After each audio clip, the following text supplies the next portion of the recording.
Thompson, do you know why I keep asking for your revisions? Thompson, I need the Meridian contract revisions on my desk in 20 minutes. Not 21, not 22, 20 minutes exactly, Catherine Westfield said at 9:47 p.m. on a Tuesday evening as she stood in the doorway of Marcus Thompson's small office on the third floor of Westfield Industries, her tone carrying the precise combination of expectation and impatience that had characterized every interaction they'd had over the past 18 months since he'd been assigned to provide legal support for her increasingly demanding acquisition projects that somehow always required his specific attention, despite there being 12 other corporate attorneys with more seniority and theoretically more expertise.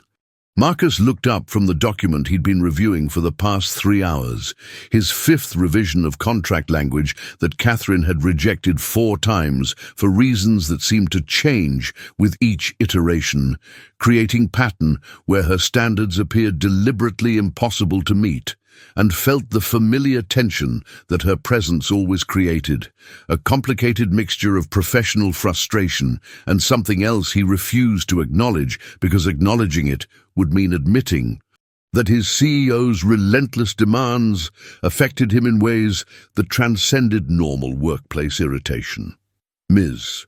Westfield, you gave me these revision notes 40 minutes ago, and you're asking for complete restructuring of liability clauses that typically require 6 hours of careful analysis to ensure we're not creating exposure, Marcus replied, his voice maintaining professional courtesy despite exhaustion from working until nearly 10 p.m. for the third consecutive evening, while his 7-year-old daughter Zoe was home with babysitter, whose overtime rates were consuming salary increases that Marcus's junior associate position should have made meaningful.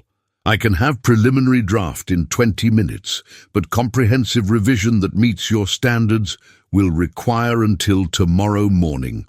Dilly, at 36, Marcus Thompson possessed the kind of careful competence that characterized attorneys whose talent exceeded their position but whose personal circumstances, specifically single parenthood of young daughter, whose needs required workplace flexibility that senior positions wouldn't accommodate, had made him deliberately choose career limitation over advancement that would have required sacrifices he wasn't willing to make, creating situation where his expertise was apparent to everyone, including CEO, who seemed to request his work with frequency that other associates had started commenting on during break-room conversations that Marcus pretended not to hear.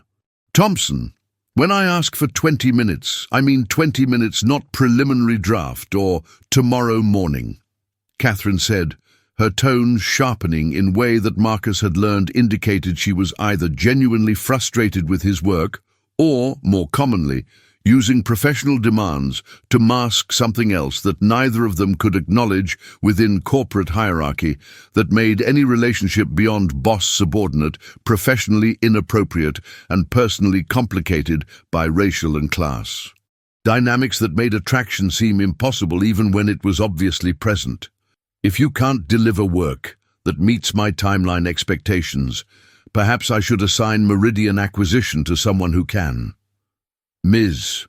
Westfield, you've rejected work from 4 senior associates on this acquisition before assigning it to me, so we both know you're not actually going to give this to someone else, Marcus replied, his unusual directness surprising them both, but representing breaking point after 18 months of impossible demands that seemed designed to keep him working late, keep him in her orbit, keep him engaged in dynamic that felt less like professional relationship and more like elaborate avoidance of acknowledging what was actually happening between them. What I don't know is why you keep requesting my work, specifically when you have access to attorneys with 15 more years of experience who could provide revisions faster and presumably better than junior associate who has to leave by 10 p.m. because his daughter has school tomorrow and babysitter charges $50 per hour after 10. The statement hung in the air between them, Marcus's acknowledgement of pattern that Catherine had been maintaining, requesting his work, rejecting it, requesting revisions, keeping him working late, forcing confrontation about dynamic that professionalism had previously prevented them from naming directly. At 41, Catherine Westfield possessed the kind of controlled authority that characterized self-made CEOs who had built billion-dollar technology companies through intelligence and determination that left little room for personal life or emotional vulnerability, creating a situation where she had channeled intensity that might otherwise have gone into relationships, into professional demands on subordinate, whose competence and quiet dignity had made him impossible to ignore despite, or perhaps because of, hierarchical and social barriers that made him seem simultaneously available. He worked for her. And forbidden. He worked for her. Was black, was junior associate, was single parent, whose life circumstances made him seem fragile in ways that her relentless demands might damage. I request your work because you're thorough, detail-oriented, and you understand complex liability structures better than associates with twice your experience, Catherine said, her explanation technically accurate but incomplete in ways that her tone suggested she was aware of, even as she maintained professional framework for interaction that had become increasingly difficult to sustain. If my standards seem high, it's because Westfield Industries acquisitions require precision that mediocre legal work won't provide. Your standards aren't high. They're impossible, Marcus replied, standing from his desk in gesture that equalized their height difference and created proximity that professional distance typically prevented.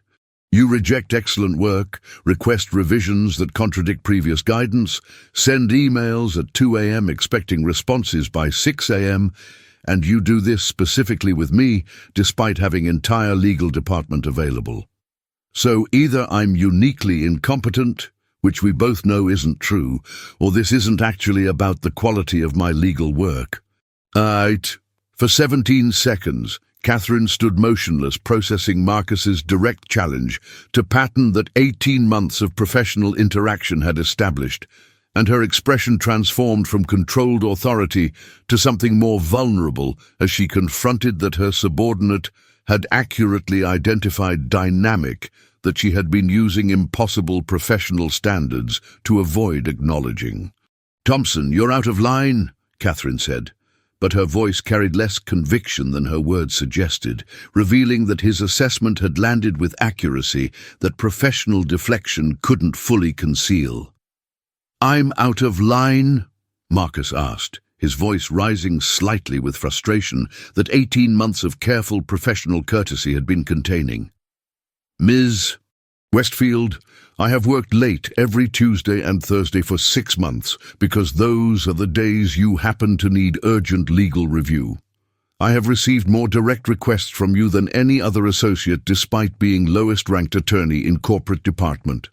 I have revised the Meridian contract 4 times based on feedback that changes each iteration, as if you're finding reasons to reject work that's actually excellent because rejecting it means requesting another revision, which means I stay late, which means—" He stopped abruptly, recognizing that completing his sentence would require naming what neither of them could professionally acknowledge.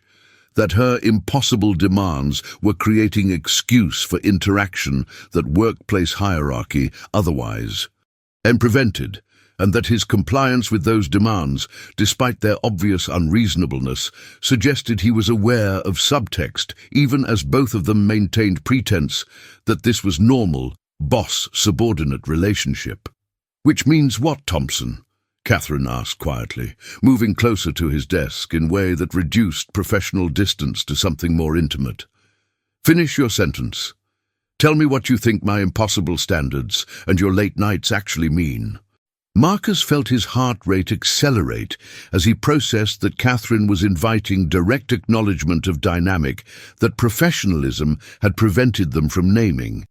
And his next words would either destroy his career by confirming inappropriate attraction to his CEO, or continue elaborate pretense that had been making both of them miserable for 18 months.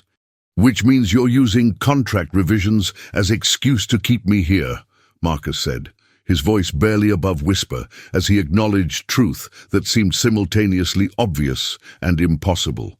And I'm accepting impossible standards and unreasonable deadlines because being frustrated with you is safer than admitting that Catherine kissed him.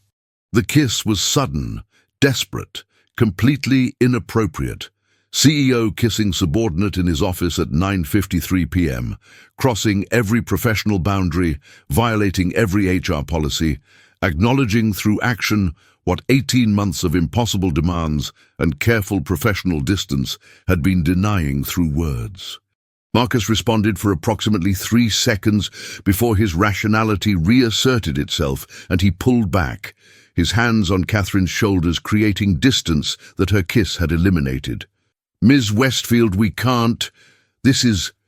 You're my boss, Marcus said, his fragmented speech revealing how completely the kiss had destroyed his professional composure. This violates every workplace policy, creates massive liability exposure, and I have daughter to support, which means I can't lose my job because I know, Catherine interrupted, her voice shaking as she processed what she'd just done. I know this is inappropriate. I know I'm your boss. I know there are policies and power dynamics and complications. But Marcus, I have been driving you crazy for 18 months because being demanding and impossible felt safer than admitting that every time you walk into my office with your careful analysis and your quiet competence and your dedication to your daughter, She stopped, unable to complete sentence that would make her vulnerability even more explicit than her kiss had already made it. Some discoveries about attraction emerge through sudden actions that destroy professional pretense, and sometimes the people who drive us crazy are actually the people we're desperate to acknowledge, but whose position relative to ours makes that acknowledgement seem impossible, until accumulated tension forces confrontation that kiss makes undeniable. Before we continue with what happens next, I need you to do something. If you felt that tension between Marcus and Catherine, if you understood what it means when impossible professional standards are actually unspoken attraction, if you've ever been driven crazy by someone you couldn't acknowledge wanting, subscribe to this channel right now. Hit that like button if that sudden kiss made your heart race. And comment below, what time is it where you're watching? Where are you from? Have you ever had a boss who drove you crazy in ways that weren't just about work? Have you ever used professional demands to avoid acknowledging personal feelings? Would you have pulled away like Marcus did, or would you have kissed back? Because in part 2, we're going to see the morning after. Marcus has to face Catherine in board meeting. His 7-year-old daughter Zoe asks why Daddy seems distracted. And the senior partners are starting to notice that the CEO requests Marcus's work with frequency that seems personal. A junior attorney, a powerful CEO, 18 months of impossible standards, one sudden kiss, and morning after consequences that could destroy his career or change both their lives. Don't go anywhere. Part 2 starts right now. The morning after Catherine Westfield had kissed Marcus Thompson in his office at 9:53 p.m., he found himself sitting at his kitchen table at 6:47 a.m., watching his 7-year-old daughter Zoe eat cereal while he pretended to review documents on his laptop, but was actually replaying the kiss over and over in his mind, trying to process how 3 seconds of contact had destroyed 18 months of careful professional boundaries and created complications that could cost him his job, his reputation, and his ability to provide stable life for daughter, whose mother had left when Zoe was 2 years old, making Marcus the sole source of security in his child's life. "Daddy, you're being weird," Zoe announced with the brutal honesty that 7-year-olds possessed, her observation cutting through Marcus's distracted mental replay of Catherine's lips on his, her hands on his shoulders, her whispered confession that she couldn't stop thinking about him. "You keep staring at your computer, but you're not reading anything, and you made me toast instead of waffles, even though today is Wednesday, and Wednesday is always waffle day." At 36, Marcus possessed the kind of careful routine that characterized single parents whose lives required systematic organization to balance career demands with child-rearing responsibilities. Wednesday was always waffles, Tuesday was always pasta night, Friday was always movie night, and the fact that he'd broken pattern revealed how completely Catherine's kiss had disrupted his mental clarity in ways that affected not just his professional life, but his parenting that was supposed to remain protected from workplace complications. "You're right, sweetie. Daddy's distracted this morning," Marcus admitted, closing his laptop and giving Zoe the full attention that she deserved rather than the fragmented focus that replaying last night's kiss had been allowing. "I had a confusing thing happen at work yesterday, and I'm trying to figure out what to do about it." "Beaky, was it your mean boss lady?" Zoe asked, using the characterization she'd developed for Catherine based on Marcus's carefully neutral descriptions of workplace dynamics that a 7-year-old had accurately interpreted as mean based on how many late nights and stressed evenings Catherine's demands created. "Did she yell at you again about contracts? She's not mean, she's just demanding," Marcus replied, recognizing that defending Catherine to his daughter felt different now that demanding boss had become woman who kissed me and confessed she couldn't stop thinking about me, transforming professional relationship into something that he had no framework for navigating. And no, she didn't yell. Something else happened that was complicated and confusing. Meanwhile, Catherine was experiencing her own morning crisis as she sat in her home office at 7:23 a.m., staring at emails she'd drafted to Marcus approximately 17 times without sending any version because every attempt to address last night's kiss either sounded too formal, pretending it didn't happen, too casual, undermining its significance, or too vulnerable, admitting that kissing him had been culmination of 18 months of using impossible professional standards to create excuse. For interaction with subordinates she was attracted to, but couldn't acknowledge wanting. Draft 18. "Marcus, about last night," Catherine typed, then immediately deleted, recognizing that starting with "about last night" made workplace kiss sound like casual hookup, rather than acknowledgement of attraction that had been building for 18 months through contract revisions and late-night emails and Tuesday-Thursday patterns that other associates had definitely noticed. At 41, Catherine possessed the kind of controlled composure that had characterized her entire career. She'd built Westfield Industries from startup to billion-dollar company through strategic decisions and emotional discipline that left no room for complications like kissing subordinates. But Marcus Thompson had somehow become exception to every rule she'd established about maintaining professional distance. And last night's kiss had been admission that her carefully controlled CEO persona couldn't contain what she felt. Her phone rang at 7:34 a.m., Chief Legal Officer Gerald Morrison calling about this morning's board meeting where Marcus would be presenting analysis on Meridian acquisition that Catherine had been requesting revisions on for 6 weeks. "Catherine, I need to discuss Marcus Thompson's involvement in the Meridian deal," Gerald said, his tone carrying concern that made Catherine's stomach drop because workplace relationships were exactly the kind of liability that CLO existed to prevent.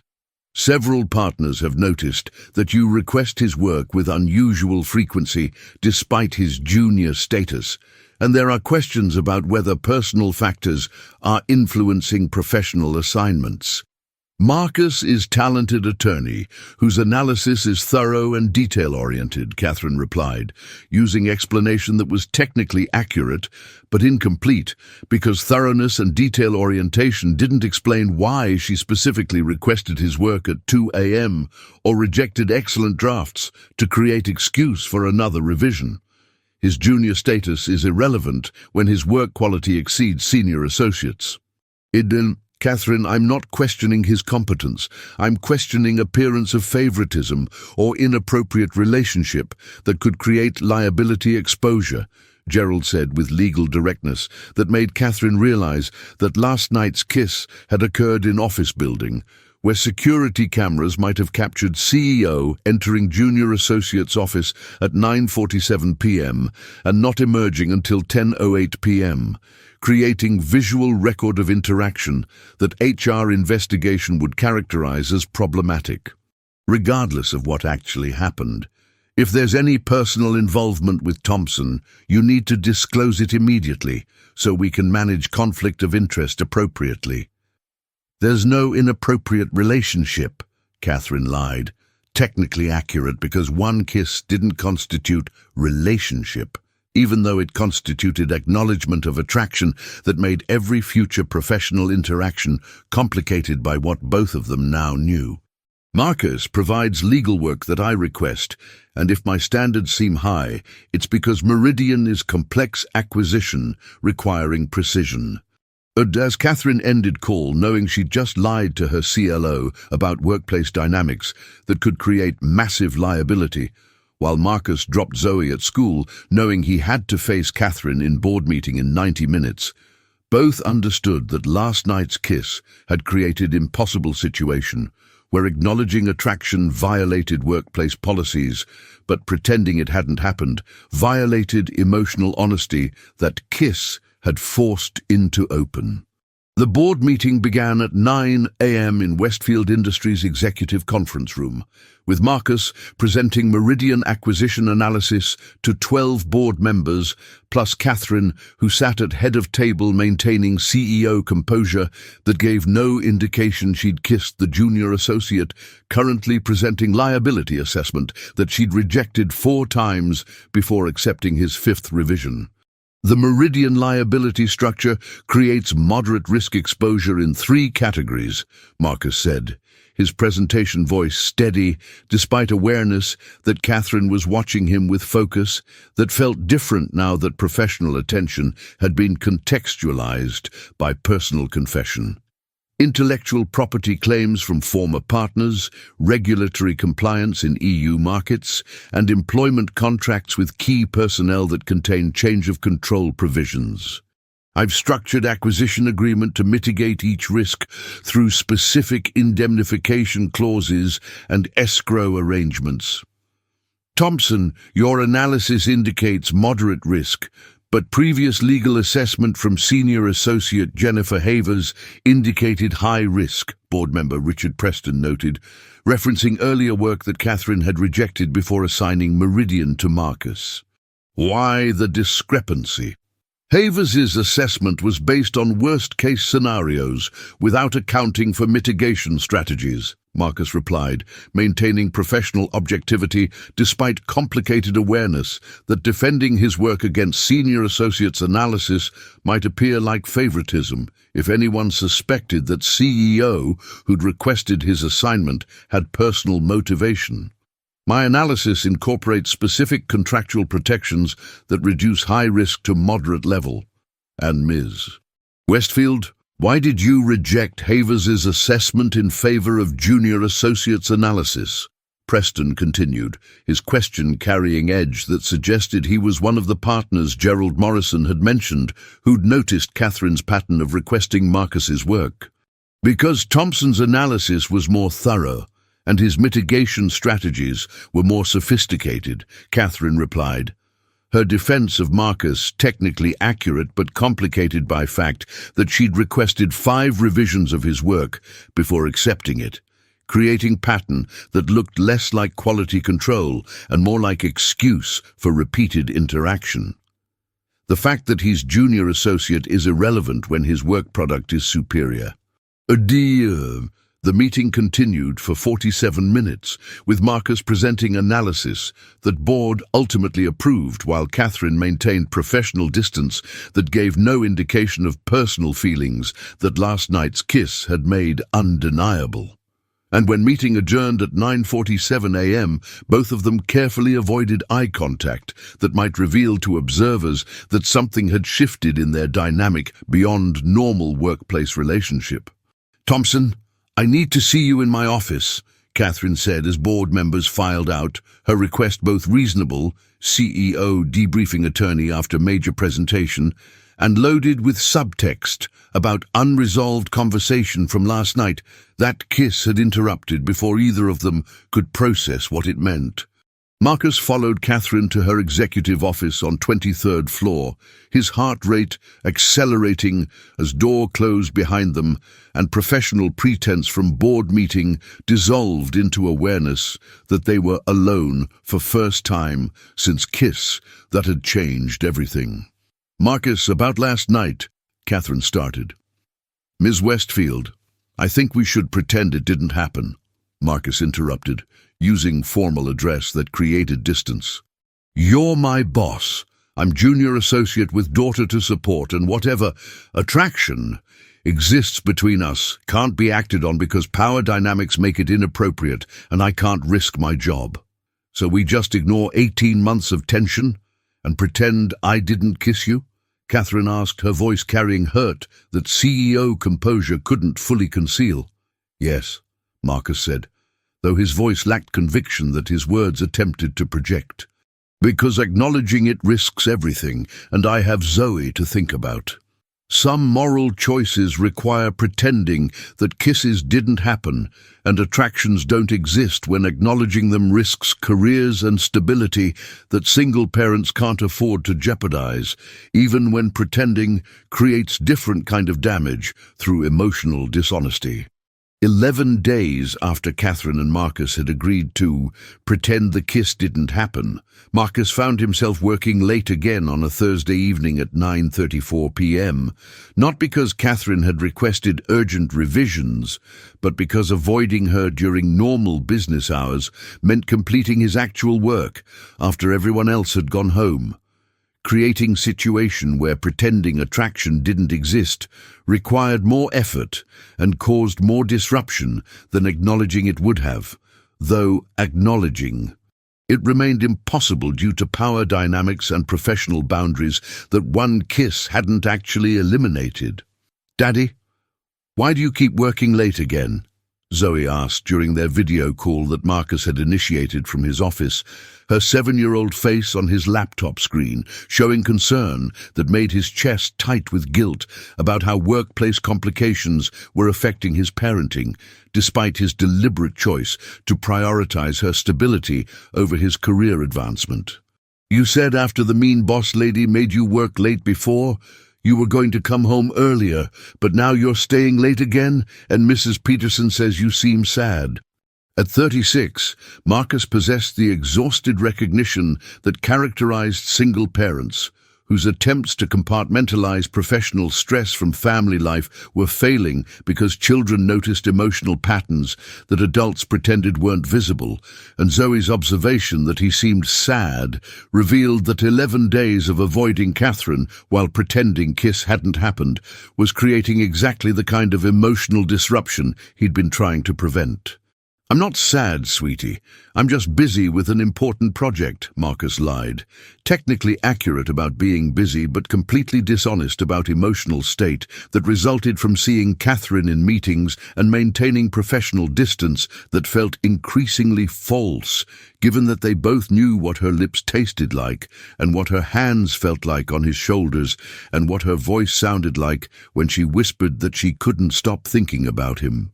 "I'll be home in 30 minutes, and tomorrow we'll do something special, okay? Can we go to the aquarium?" Zoe asked, her immediate suggestion revealing that she'd been thinking about this request, probably because aquarium represented normal weekend activity that Marcus's recent emotional distraction had prevented them from doing. "You promised we'd go 2 weeks ago, but then you said you had to work, and I really want to see the jellyfish." "Yes, we'll go to the aquarium tomorrow," Marcus promised, making mental note that he needed to stop letting workplace complications affect quality time with his daughter, who deserved better than distracted father whose mind was constantly replaying kiss that was supposed to be forgotten. Meanwhile, Catherine was experiencing her own crisis as she sat in her executive office, reviewing Marcus's work on the Meridian acquisition.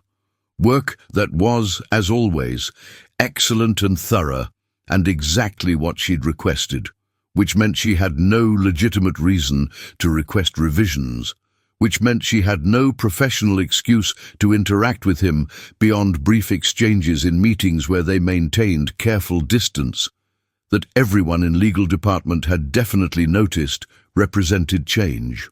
From previous pattern of frequent interaction, "Catherine, we need to discuss the Marcus Thompson situation," said Chief Legal Officer Gerald Morrison as he entered her office at 9:47 p.m., carrying manila folder that his expression suggested contained documentation of concern.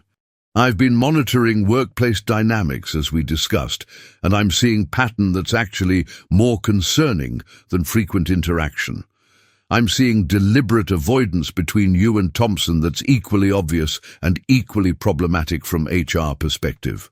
"Gerald, I don't know what you're implying, but Marcus and I have normal professional relationship," Catherine replied, her denial technically accurate if normal meant avoiding each other constantly while pretending we didn't kiss, and if professional meant maintaining distance that feels false to everyone observing it.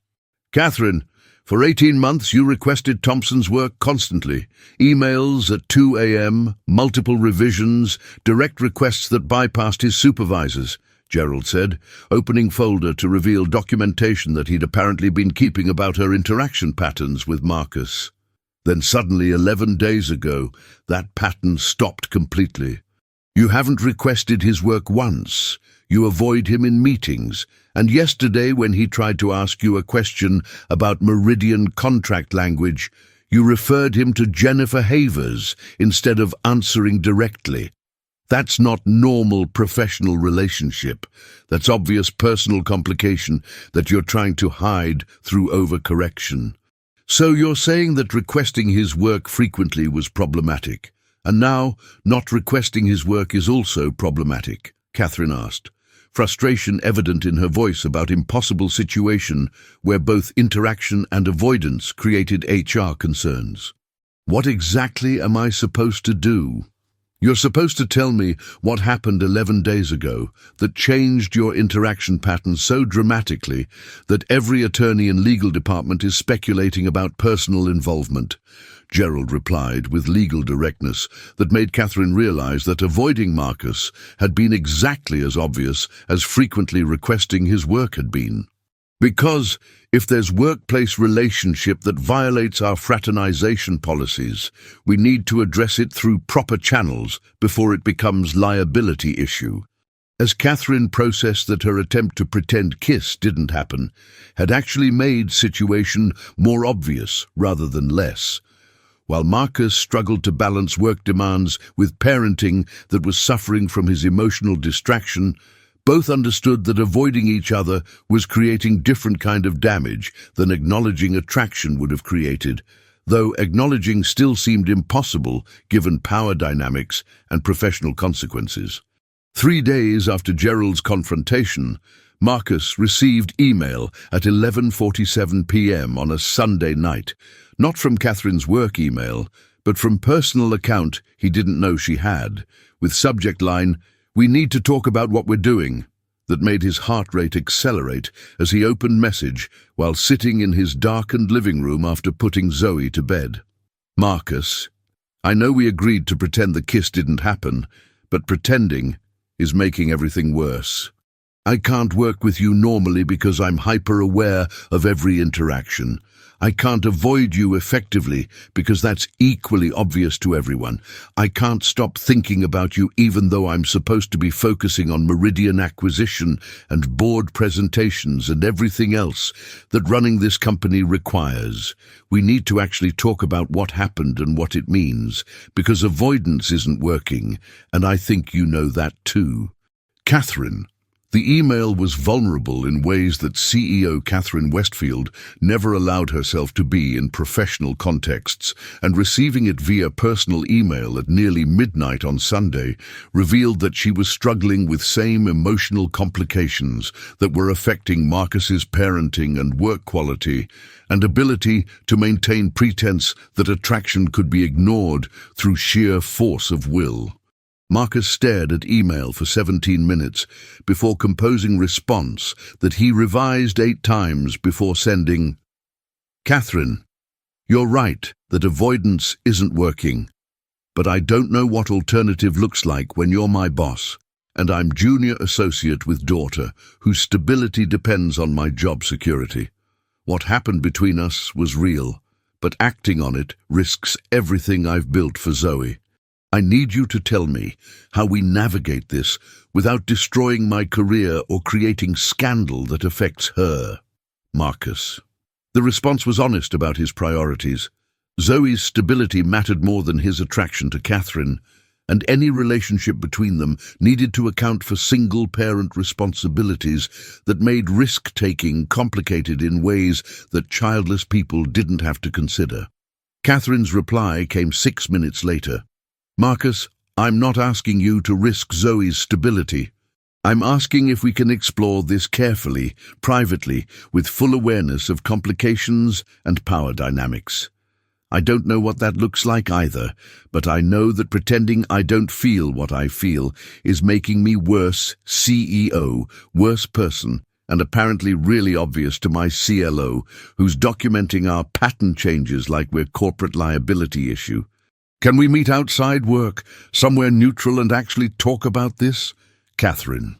As Marcus read invitation to meet outside workplace context where power dynamics were less pronounced but still present, he understood that Catherine was proposing middle path between pretending kiss didn't happen and rushing into relationship that workplace policies forbade. They could acknowledge attraction, discuss complications, and make informed decision about whether pursuing anything was possible given all constraints.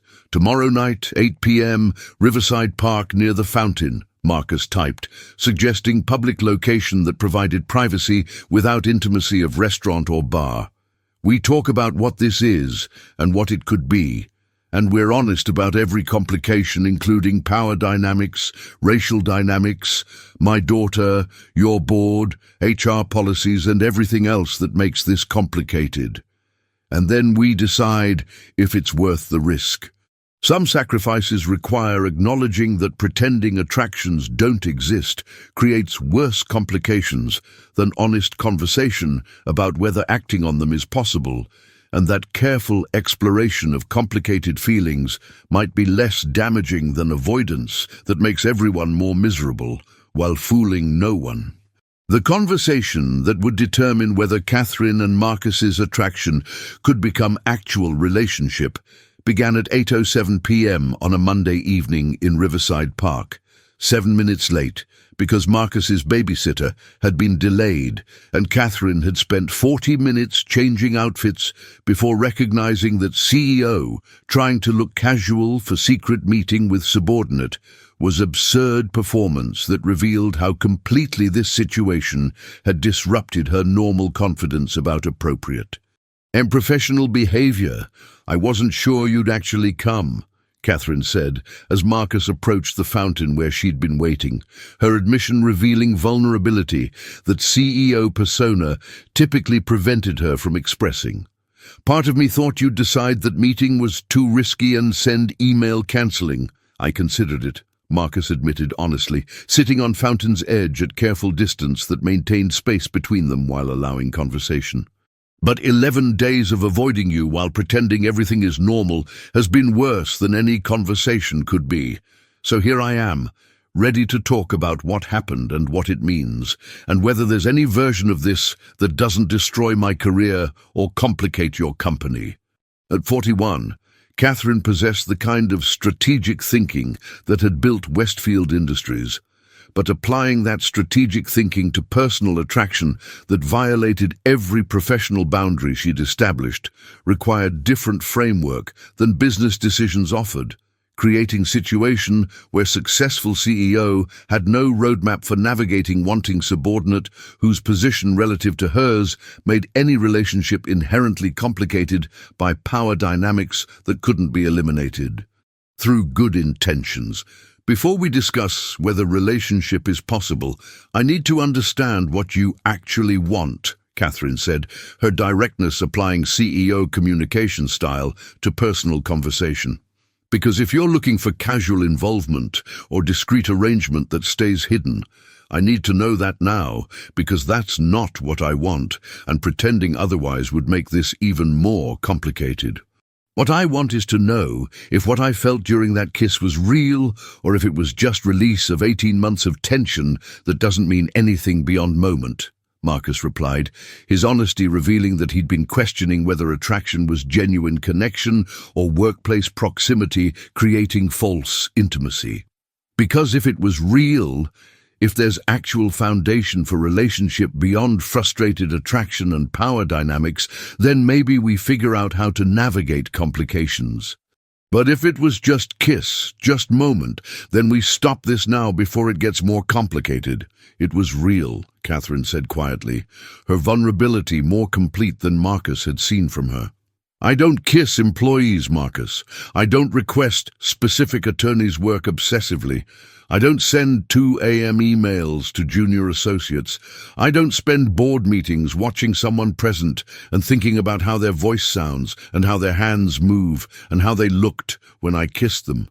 What I feel isn't just tension release. It's attraction that's been building for 18 months, and that kiss made undeniable. The confession was more complete than professional distance typically allowed, and Marcus processed that Catherine's feelings matched intensity of his own, rather than being CEO curiosity about subordinate who'd been convenient outlet for workplace stress. Okay, so it's real for both of us, Marcus acknowledged. That makes this harder, not easier. Because if it was just physical attraction, we could ignore it. But if it's actual emotional connection, then avoiding each other is causing real damage, while pursuing relationship creates professional complications that could destroy everything. Which is why we need alliance, not relationship, Catherine proposed, using business framework for personal situation. We acknowledge attraction. We establish boundaries about workplace interaction. We create structure for personal connection that exists separately from professional hierarchy. And we're honest with relevant stakeholders, Gerald Morrison, HR, board members who need to know about fact that personal involvement exists so that professional decisions can be evaluated independently. You're proposing that we disclose relationship to HR and board? Marcus asked, processing implications of making private attraction into official workplace knowledge. That feels like massive risk for me, because if board decides that our involvement creates unacceptable conflict, you keep your CEO position and I lose my job. Which is why disclosure includes protection for your position, Catherine replied, revealing that she'd been thinking strategically about how to make this work. We document that any performance evaluations or promotion decisions involving you will be made by Gerald Morrison, not by me. We establish that you're reassigned to projects that don't report directly to CEO office. We create structure where your career advancement is protected from appearance, that personal involvement with me is creating favoritism. As Catherine outlined framework that would allow personal relationship while protecting Marcus's professional position, both understood that transforming workplace attraction into acknowledged relationship required treating it like business negotiation, where all parties' interests were protected through clear agreements and documented boundaries. And what about Zoe? Marcus asked, bringing daughter into conversation that had been focused on workplace complications. Because this isn't just about my career. It's about 7-year-old who's already adjusted to having single parent and who doesn't need additional instability from daddy having complicated relationship with mean boss lady. I want to meet her, Catherine said, her statement surprising Marcus because meeting daughter represented commitment level beyond casual involvement. Not immediately, not until we're sure this is serious enough to introduce new person into her life, but eventually.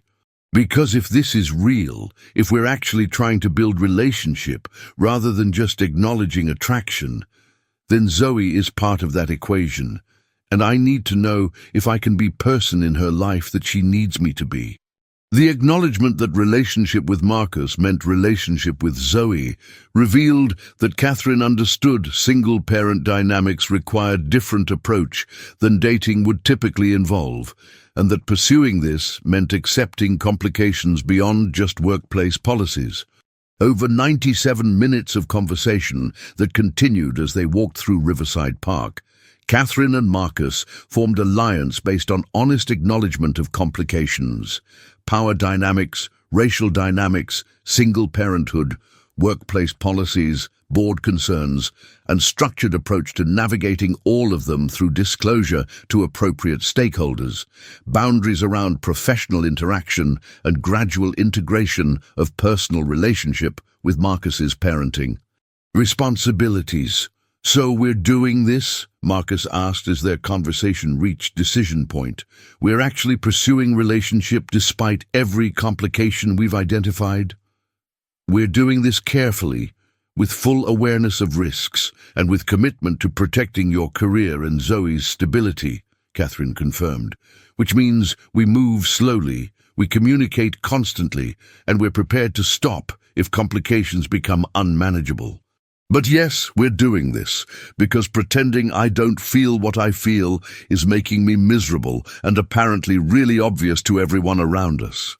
Some alliances require treating personal relationships like business negotiations, where all stakeholders' interests are protected through clear boundaries and documented agreements, and where emotional connection is balanced against practical realities that make simple romance impossible when power dynamics and parenting responsibilities and workplace policies create complications that good intentions alone can't resolve. The confrontation that would determine whether Catherine and Marcus's carefully structured relationship could survive workplace scrutiny began 19 days after their alliance conversation in Riverside Park, when anonymous complaint to Westfield Industries' HR department alleged that CEO Catherine Westfield was showing favoritism toward junior attorney Marcus Thompson through inappropriate personal relationship that violated company fraternization policies and created hostile work environment. For other legal department employees who felt disadvantaged by Marcus's access to executive leadership, "Catherine, we need to discuss this HR complaint immediately," Chief Legal Officer Gerald Morrison said during emergency meeting at 7:47 a.m. on a Tuesday morning, his tone carrying legal urgency that made Catherine recognize that anonymous complaint represented exactly the workplace complication she and Marcus had been trying to prevent through careful disclosure and professional boundaries. "The complaint alleges ongoing personal relationship between you and Marcus Thompson, preferential treatment in work assignments, and retaliation against employees who've questioned Marcus's rapid project involvement despite his junior status." At 41, Catherine possessed careful composure that running billion-dollar company required, but defending personal relationship to CLO while knowing that Marcus's career depended on her handling this appropriately created pressure that CEO authority couldn't fully insulate her from, especially when complaint contained elements of truth. She did have personal relationship with Marcus. She had shown pattern of requesting his work before they'd established current boundaries, and other attorneys had legitimate concerns about perceived favoritism.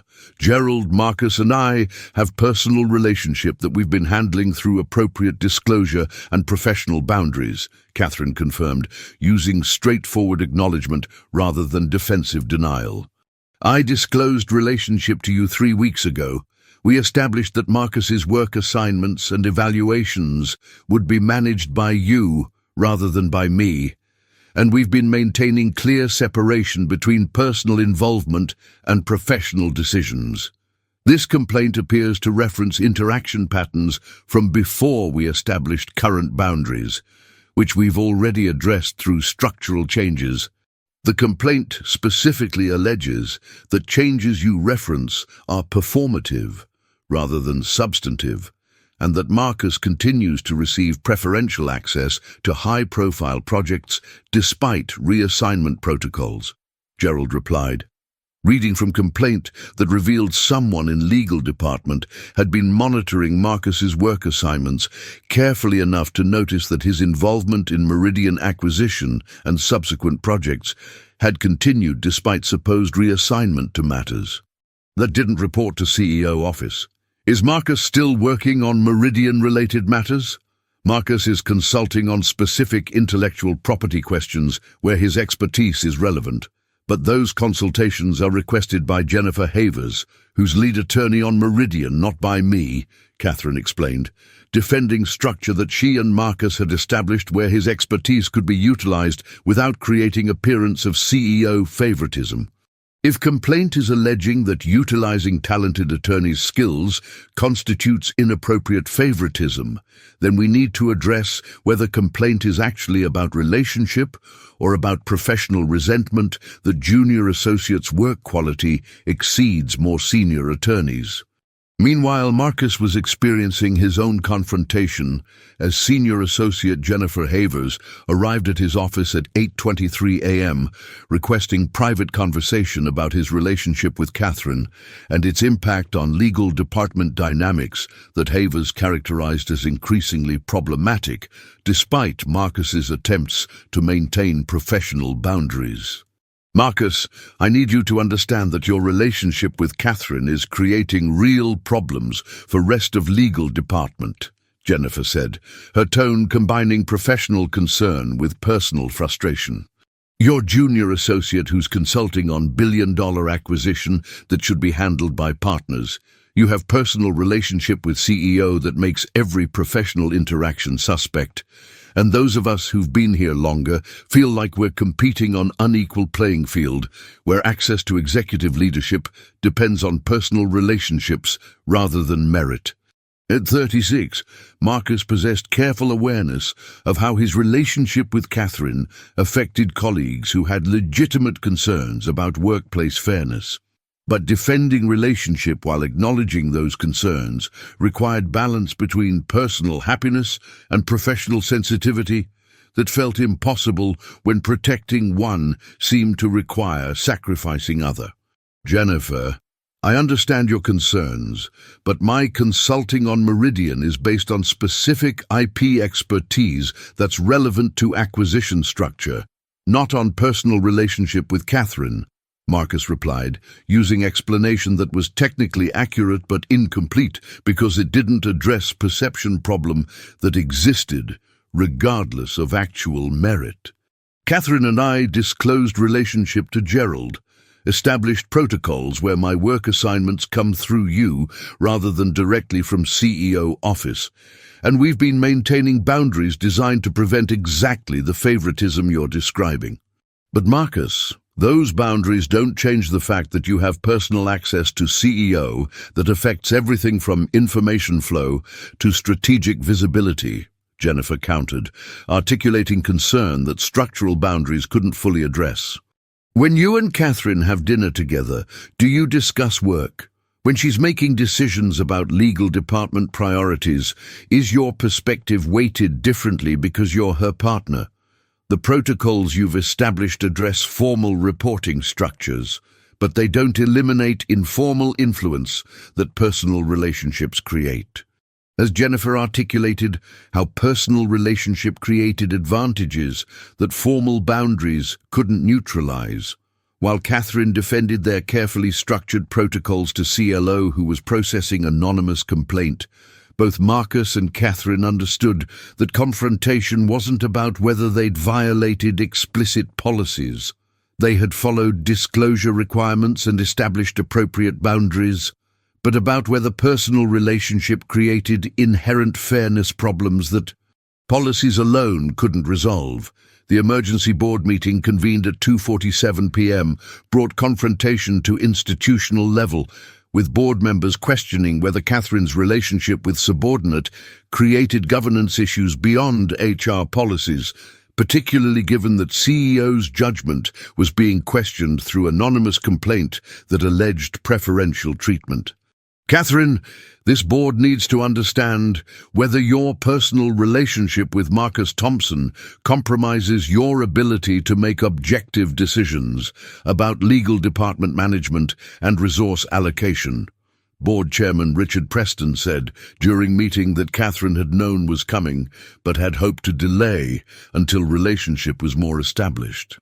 The anonymous complaint raises questions about favoritism, but more fundamentally, it raises questions about whether CEO can maintain appropriate boundaries when personally involved with subordinate whose career advancement you directly influence. Richard, I've established clear protocols where Marcus's work assignments and evaluations are managed by Gerald Morrison, not by me, Catherine replied, defending structure that she'd believed would address board concerns about CEO judgment.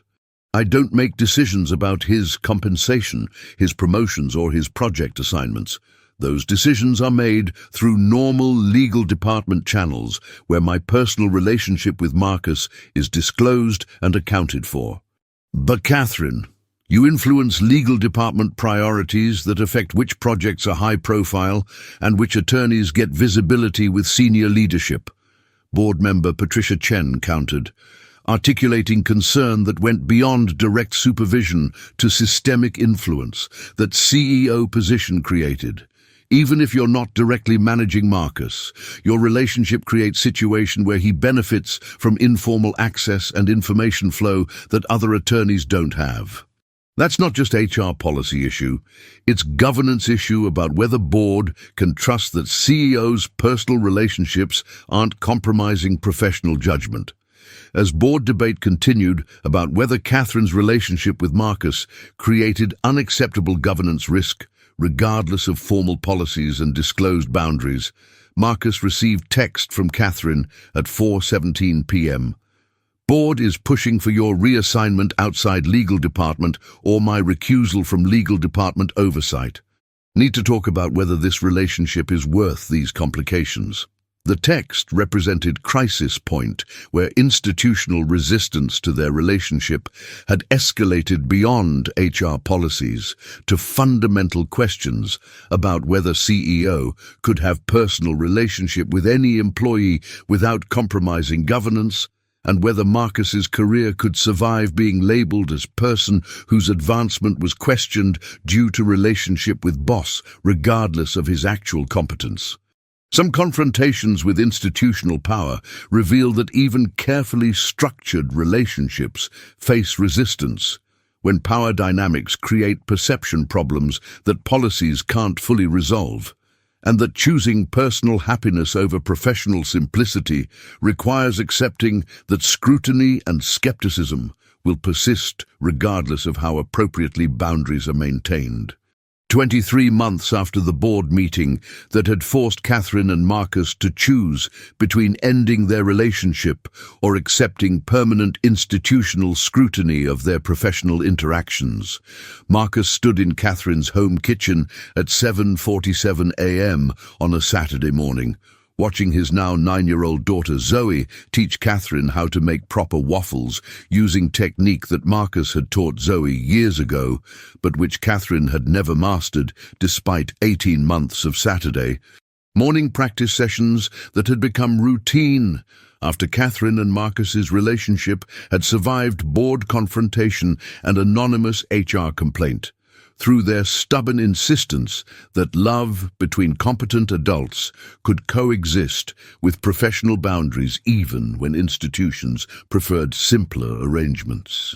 "Catherine, you're putting too much batter in the waffle iron again," Zoe said with patient authority that 9-year-olds possessed when teaching adults tasks they'd mastered, her comfort with correcting CEO revealing how completely Catherine had been integrated into their family, despite initial awkwardness that came from daughter meeting mean boss lady, who turned out to be kind and funny and genuinely interested in Zoe's life, rather than just tolerating child as obligation of dating single. Parent: Daddy always says, less batter makes crispier waffles, remember? At 43, Catherine possessed hard-earned understanding of family dynamics that CEO position had prevented her from experiencing and learning to parent alongside Marcus, not as Zoe's mother, which would never be Catherine's role, but as stable adult presence whose love for Marcus included genuine care for daughter, whose needs came first, even when that created complications for romantic relationship that had already survived. Enough complications to prove its resilience. You're right, Zoe, less batter, Catherine acknowledged, adjusting technique based on 9-year-old's instruction. Your dad is waffle expert, and you've inherited his skills, which means I'm learning from masters. The casual domesticity represented transformation from CEO who'd worked 18-hour days and kissed subordinate in desperate moment of acknowledging attraction she couldn't contain, to partner who made imperfect waffles on Saturday mornings while Marcus handled grocery shopping and Zoe provided cooking supervision that their blended household had made normal despite every institutional force that had tried to prevent CEO's subordinate relationship from becoming actual family. Meanwhile, Marcus was experiencing his own transformation as he reviewed partnership offer from Westfield Industries that Gerald Morrison had presented 3 days ago. Promotion to partner that Marcus's work over 2 years had legitimately earned, but which would inevitably be questioned by people who believed relationship with Catherine was reason for advancement, despite elaborate protocols that had been established to ensure Marcus's career progressed through merit rather than through personal connection to CEO. Catherine Gerald offered me partnership, Marcus said, as he returned from grocery shopping, his voice carrying complicated emotion about achievement he'd earned, but which felt tainted by inevitable speculation. It's what I've been working toward, but accepting it means dealing with everyone assuming I got promoted because I'm sleeping with boss. And I don't know if professional validation is worth that perception battle. Marcus, you've earned partnership through excellent work that's been evaluated by Gerald and legal department partners, not by me, Catherine replied, using argument they'd rehearsed dozens of times as Marcus's career had advanced despite institutional skepticism about whether his relationship with CEO compromised evaluation objectivity. If you turn down promotion you've legitimately earned because you're afraid of perception, then anonymous complainant wins, and we've sacrificed 2 years of careful boundary maintenance for nothing.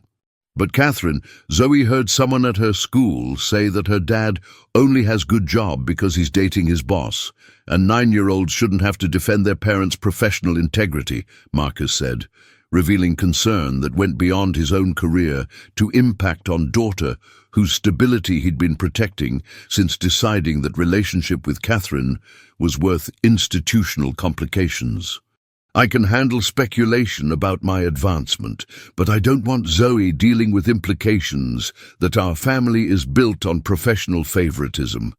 The concern represented tension that had characterized their entire relationship, balancing personal happiness against professional scrutiny that affected not just Marcus and Catherine, but also Zoe, whose childhood included complications that most 9-year-olds didn't face, because most 9-year-olds' fathers weren't dating CEOs, whose relationship created ongoing institutional debate about boundaries and favoritism, and whether love between people at different organizational levels could ever be truly separate from power dynamics that those levels created.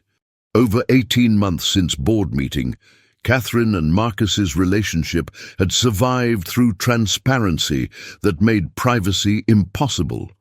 They'd disclosed relationship to board, submitted to third-party evaluation of Marcus's work assignments to verify objectivity, accepted that every professional decision involving Marcus would be scrutinized for favoritism, and built family despite constant institutional pressure that made simple things complicated by requiring documentation and justification that other couples didn't need. Marcus, take the partnership, Catherine said firmly. You've earned it. Gerald's evaluation was thorough and independent, and teaching Zoe that competence matters more than perception is more important than protecting her from playground speculation that will happen regardless of your professional decisions. As Marcus processed whether accepting earned promotion was worth continued scrutiny, while Zoe perfected her waffle-making technique, and while Catherine navigated being CEO whose personal life remained subject of institutional oversight, all three understood that family they'd built wasn't conventional or simple or free from complications, but it was real and worth defending against institutions that preferred relationships to fit neat categories where power dynamics didn't complicate love and professional boundaries weren't constantly negotiated alongside family dinners and Saturday morning waffles.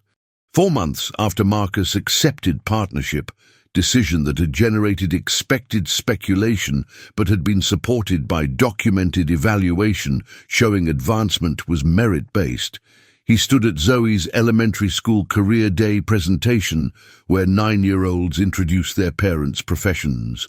Watching his daughter explain to classmates what partners at law firms did while Catherine sat in audience supporting family that institutional forces had tried to prevent, but which had proven more resilient than policies designed to eliminate complications rather than navigate them.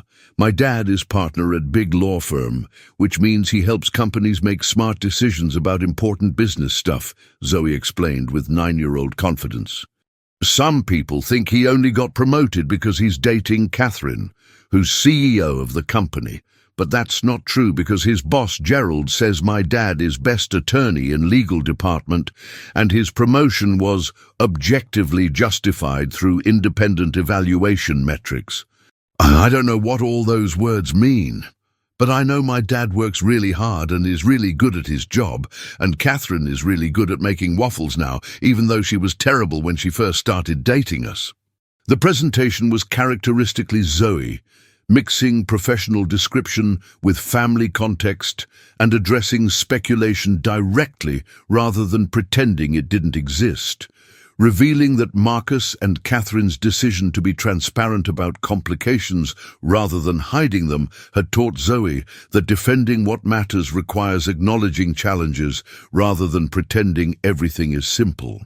2 years after KISS that had started everything, Catherine stood at Westfield Industries board meeting, presenting quarterly results, while Marcus sat in legal department partner meeting 3 floors below, their professional lives operating independently through boundaries they'd maintained despite every pressure to either end relationship or let it compromise objectivity, and their personal lives continuing through Saturday waffles and Zoe's school events and quiet evenings that proved love between people at different organizational levels could work when both parties committed to transparency and boundaries and accepting permanent scrutiny as cost of building family that institutions preferred not to accommodate.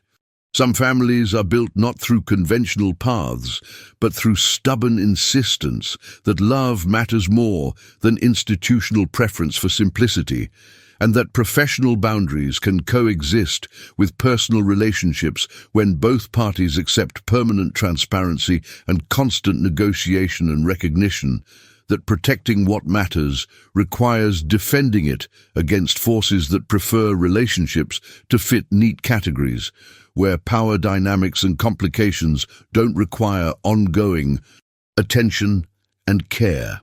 The end.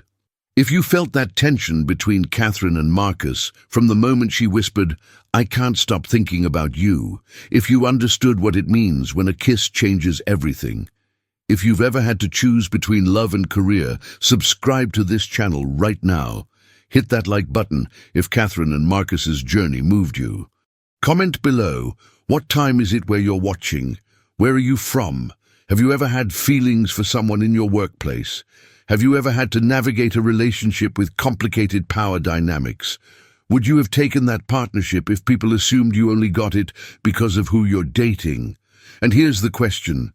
If you were Marcus, would you have pulled away from that first kiss? or would you have kissed back? Share this video with anyone who needs to understand that love doesn't wait for convenient circumstances, that professional boundaries and personal relationships can coexist with work, and that sometimes the person who drives you crazy is the person you're meant to be with. Thank you for watching. I'll see you in the next story.